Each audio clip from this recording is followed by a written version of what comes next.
नमस्कार, कृति समाचारमा स्वागत छ। म शान्ता दाहाल। समाचार सुरु गरौँ मुख्य खबरबाट। फागुन 1 गतेदेखि भौतिक उपस्थितिमै विद्यालयहरू सञ्चालनमा आउने सीसीएमसीसीको निर्णय अनुसार 12 वर्षभन्दा मुनिको हकमा भने आलो पालो प्रणालीमा लगाइनुपर्ने। सत्ता टिकाउन 7 मन्त्रालयबाट 13 मन्त्रालय पुर्याएको चौतर्फी विरोध भइरहे पनि प्रदेश 1 सरकारले मन्त्रीमण्डल विस्तार, 8 जना मन्त्री थपिए। सुनसरीको धरानमा 60 वर्षभन्दा माथिका नागरिकलाई बुस्टर डोज दिने, माघ 25 र 26 गते धरानका 3 स्थानमा कोभिसिल्डको बुस्टर डोज दिने।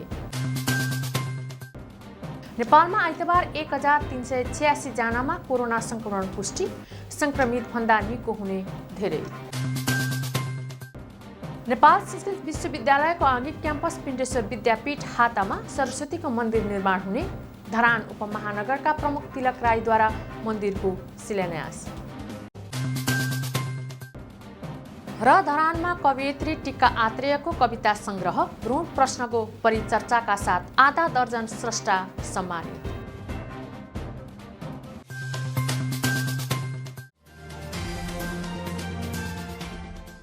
अब समाचार विस्तारमा। फागुन 1 गतेदेखि भौतिक उपस्थितिमै विद्यालयहरू सञ्चालनमा आउने भएका छन्। कोभिड-19 सङ्कट व्यवस्थापन समन्वय केन्द्र सीसीएमसीसी फागुन 1 गतेदेखि स्कुल, कलेज, ट्युसन सेन्टर लगायतका शैक्षिक क्रियाकलाप सञ्चालन गर्न सकिने निर्णय गरेको छ। तर 12 वर्ष पुरा नभएका विद्यार्थीहरूको हकमा स्थानीय तहको समन्वयमा आलो पालो वा सिफ्ट प्रणालीमा कक्षा सञ्चालनको व्यवस्था मिलाउनु पर्ने भनिएको छ।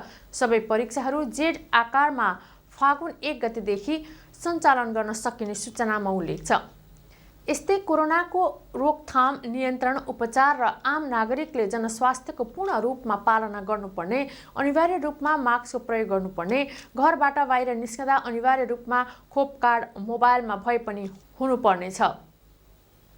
यस्तै सरकारी कार्यालय र व्यावसायिक स्थलहरूमा मास्कको अनिवार्य प्रयोग गर्नुपर्ने छ भने मास्क नलगाई आएमा व्यवस्थापकले 500 रुपैयाँ लिई मास्क उपलब्ध गराउन सूचनामा उल्लेख गरिएको छ।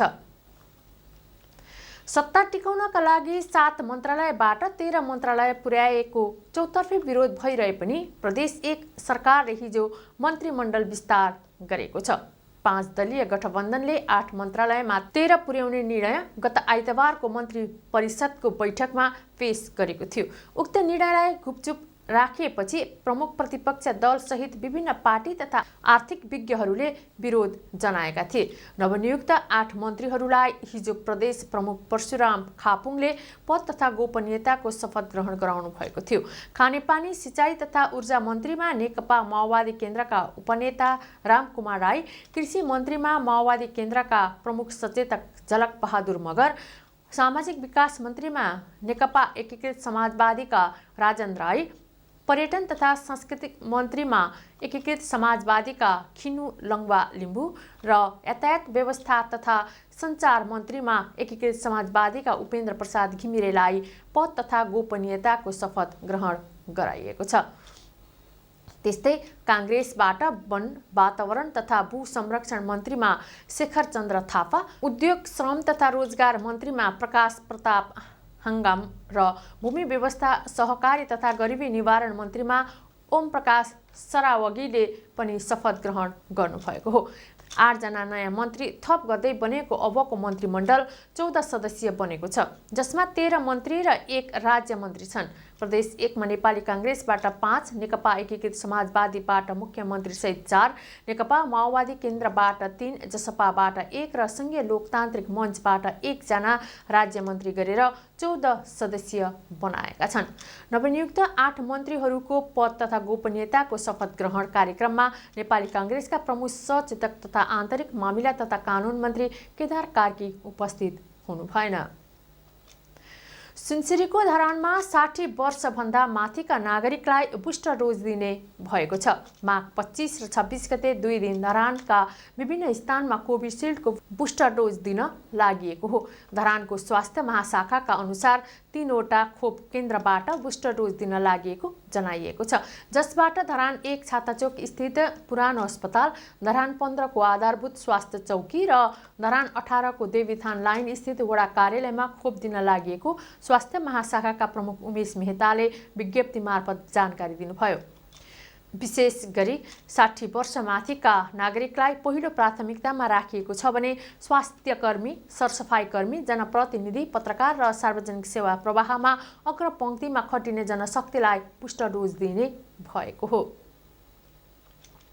नेपालमा आइतबार 1386 जनामा कोरोना संक्रमण पुष्टि भएको छ। स्वास्थ्य तथा जनसङ्ख्या मन्त्रालयका अनुसार 9251 जनाको परीक्षण गर्दा सो संख्यामा संक्रमित थपिएका हुन्। त्यस्तै नेपालमा पछिल्लो 24 घण्टामा 11 जनाको मृत्यु भएको छ। नेपालमा 8704 जना कोरोना संक्रमण मुक्त बनेका छन्। त्यस्तै सक्रिय संक्रमितको संख्या 45248 जना रहेको मन्त्रालयले जनाएको छ। यता प्रदेश 1 मा आइतबार थप 135 जनामा कोरोना संक्रमण पुष्टि हुँदा 638 जना संक्रमण मुक्त बनेका छन्। सामाजिक विकास मन्त्रालयका अनुसार झापामा 35, मोरङमा 33, सुनसरीमा 13, इलाममा 4, उदयपुर र धनकुटामा 3-3, पाँचथरमा 2, भोजपुर र खोटाङमा 1-1 र प्रदेश 1 बाहिरका 10 जनामा संक्रमण देखिएको हो। प्रदेशमा सक्रिय संक्रमितको संख्या 2943 रहेको मन्त्रालयले जनाएको छ। कृति समाचारमा अब विज्ञापन।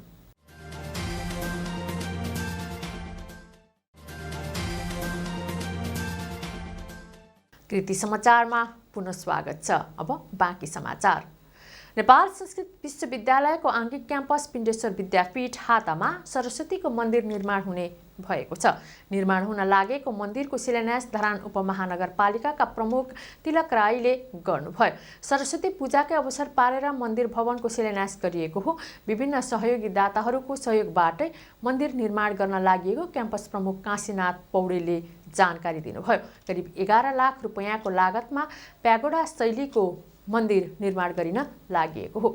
शिलान्यास गर्नुहुँदै नगर प्रमुख राईले मन्दिरका लागि आफ्नो साथ सहयोग रहने बताउनुभयो। उहाँले त्यस क्रममा 10,000 रुपैयाँ नगद दिने घोषणा गर्नुभयो। पिण्डेश्वर विद्यापीठबाट अध्ययन थाल्नुभएका भाषाविद प्राध्यापक डाक्टर टङ्क न्यौपानेले पनि नगद 25,000 रुपैयाँ दिने घोषणा गर्नुभयो। कार्यक्रममा सहभागी धरान 10 का वडाध्यक्ष कृष्ण प्रसाद भट्टराईले सरस्वती पूजाका दिन सरस्वतीको मन्दिरको शुभारम्भ हुनु खुसीको कुरा भएको बताउनुभयो।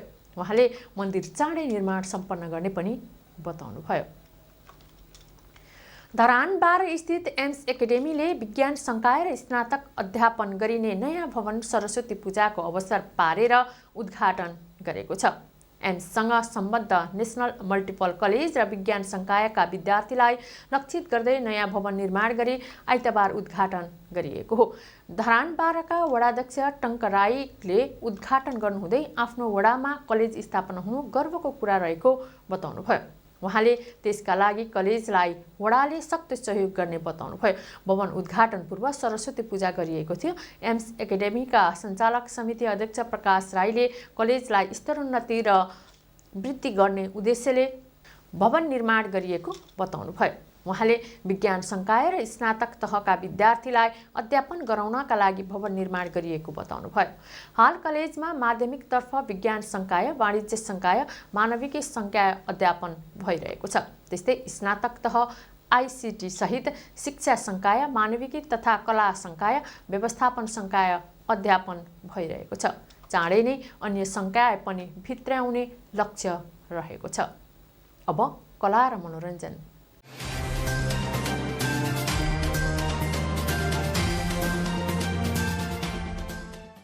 धरानमा कवयित्री टीका आत्रेयको कविता संग्रह भ्रूण प्रश्नको परिचर्चाका साथ आधा दर्जन स्रष्टालाई सम्मानित गरिएको छ।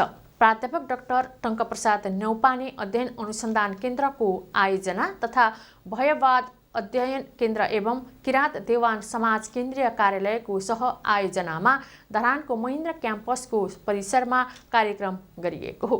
कार्यक्रममा धरान 14 का वडाध्यक्ष कृष्ण प्रसाद भट्टराई, संगीत साधक मातृका सङ्ग्रोला, साहित्य सेवी भगवती ढुङ्गेल, गायिका जयकला राई, समाजसेवी सुस्मिता देवान, वरिष्ठ कवि अनिल पौडेललाई सम्मानित गरिएको अध्ययन केन्द्रका सचिव डाक्टर रमेश इजामले जानकारी दिनुभयो। त्यसक्रममा संगीत साधक मातृका प्रसाद सङ्ग्रोलाले नाकबाट विभिन्न लोक वाद्यवादन बजाउँदै उपस्थित श्रोतालाई मनोरञ्जन दिनुभएको थियो।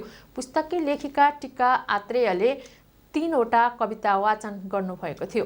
छन्दमा कविता लेख्दै आउनुभएका आत्रेयको यस कविता सङ्ग्रहबाट एउटा कविता अहिलेको कक्षा 9 को पाठ्यक्रममा पनि प्रविष्ट गरिएको छ। पुस्तकमाथि उपप्राध्यापक गिरिराज खतिवडा, डाक्टर रामजी तिमसिना, प्राध्यापक डाक्टर बद्री विशाल पोखरेल र कवि बम देवानले टिप्पणी गर्नुभएको छ। टिप्पणी गर्नुहुँदै गिरिराज खतिवडाले भ्रूण प्रश्न सङ्ग्रहका कविताहरू प्रतीकात्मक रहेको बताउनुभयो। गरिमा डान्स सेन्टर धरानले सरस्वती पूजाको अवसरमा आइतबार खुला एकल बाल नृत्य प्रतियोगिता सम्पन्न गरेको छ। धरान 9 आचार्य लाइन स्थित डान्स सेन्टरमा सम्पन्न प्रतियोगिताको सिनियर ग्रुपतर्फ वरदान तामाङ प्रथम, क्रिस्टिना राई दोस्रो र गौरव श्रेष्ठ तेस्रो भएका छन्। यसैगरी जुनियरतर्फ प्रिया राई, खिन्दुम्मा राई र ओजस्वी निरौला क्रमशः प्रथम, दोस्रो र तेस्रो भए। विजेतालाई गरिमाका प्रबन्ध निर्देशक एवं नृत्य निर्देशक मणिकुमार लिम्बुले पुरस्कार तथा प्रमाणपत्र वितरण गर्नुभएको छ। प्रतियोगिताको निर्णायकमा नृत्य निर्देशक विनोद लिम्बू रहनु भएको थियो। कृति समाचारको अन्त्यमा पुनः मुख्य खबरहरू। फागुन 1 गतेदेखि भौतिक उपस्थितिमै विद्यालयहरू सञ्चालनमा आउने CCMCC को निर्णय अनुसार 12 वर्षभन्दा मुनिको हकमा भने आलो पालो प्रणालीमा लगाइनुपर्ने। सत्ता टिकाउन 7 मन्त्रालयबाट 13 मन्त्रालय पुर्याएको चौतर्फी विरोध भइरहे पनि प्रदेश 1 सरकारले मन्त्रीमण्डल विस्तार, 8 जना मन्त्री थपिए। सुनसरीको धरानमा 60 वर्षभन्दा माथिका नागरिकलाई बुस्टर डोज दिने, माघ 25 र 26 गते धरानका 3 स्थानमा कोभिसिल्डको बुस्टर डोज दिने। नेपालमा आइतबार 1386 जनामा कोरोना संक्रमण पुष्टि, संक्रमित भन्दा निको हुने धेरै। नेपाल संस्कृत विश्वविद्यालयको आङ्गिक क्याम्पस पिण्डेश्वर विद्यापीठ हातामा सरस्वतीको मन्दिर निर्माण हुने, धरान उपमहानगरका प्रमुख तिलक राईद्वारा मन्दिरको शिलान्यास। र धरानमा कवयित्री टिका आत्रेयको कविता सङ्ग्रह भ्रूण प्रश्नको परिचर्चाका साथ आधा दर्जन स्रष्टा सम्मानित। हवस् त कृति समाचार यति नै। कृति टेलिभिजन हेर्दै गर्नुहोला।